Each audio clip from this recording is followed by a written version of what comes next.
கோயில் நிதியில இருந்து ஸ்கூலோ காலேஜோ கட்டிக்கிறலாம் அப்படின்னு அறநிலையத்துறை சட்டமே சொல்லுது அப்படின்னு அமைச்சர் சொல்லியிருக்காரு. இப்ப பாருங்க, இத்தனை நாளா பாரதியை பாப்பான் அப்படின்னு சொல்லிக்கிருந்தீங்க பூரா கோயில்கள் அனைத்தும் பள்ளி தலங்கள் செய்வோம் அப்படின்னு பாரதியே சொல்லியிருக்காரு அப்படின்னு ஒரு பெல்ட் அடிப்பாங்க. நீங்க தாராளமா கோவில் நிதியில இருந்து ஸ்கூலோ காலேஜோ கட்டிக்குங்க. ஆனா நீங்க கட்ட போற ஸ்கூல்ல கடவுள் இல்லை அப்படின்னு சொன்னவே எவன் போட்டா வைக்கக்கூடாது. ஏன்னா நீங்க கடவுள் காசுல இருந்தானே கட்டுறீங்க. அதே மாதிரி நீங்க கட்ட போற ஸ்கூல்ல இந்துக்களுக்கே முன்னுரிமை இருக்கணும். அது வேலையா இருந்தாலும் சரி, படிக்கிறதா இருந்தாலும் சரி. அதே மாதிரி டெய்லி பிரேயர் இருக்கணும். கந்த சிருஷ்டி கவசமோ காயத்ரி மந்திரமோ, உதாரணத்துக்கு பெருமாள் கோயிலா இருந்தா திருப்புகழ் திருப்பாவை அந்த மாதிரி பாடுங்க.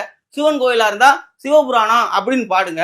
அதே மாதிரி கூட்டு வழிபாடு வாரத்துக்கு ஒரு முறை கோயில்ல கூட்டு போய் நடத்தியே தீரணும். அது எந்த மதத்தை சேர்ந்த பிள்ளை அந்த பள்ளியில இருந்தாலும் கட்டாயமா கூட்டு போகணும். என்னடா படிக்கிற விஷயத்துல இவ்வளவு மதவெறிய தூண்டுற அப்படின்னு நீங்க கேட்கலாம். நான் மேல சொன்னேன் பாத்தீங்களா, இது எல்லாமே சர்ச்சு நிதியில இருந்தும் மசூதி நிதியில இருந்தும் வர்ற பணத்துல நடத்தப்படுற கல்வி நிறுவனங்கள்ல நடக்கதே செய்யுது. சிறுபான்மையினா உரிமை, பெரும்பான்மையினா மதவெறியா? ஏன்டா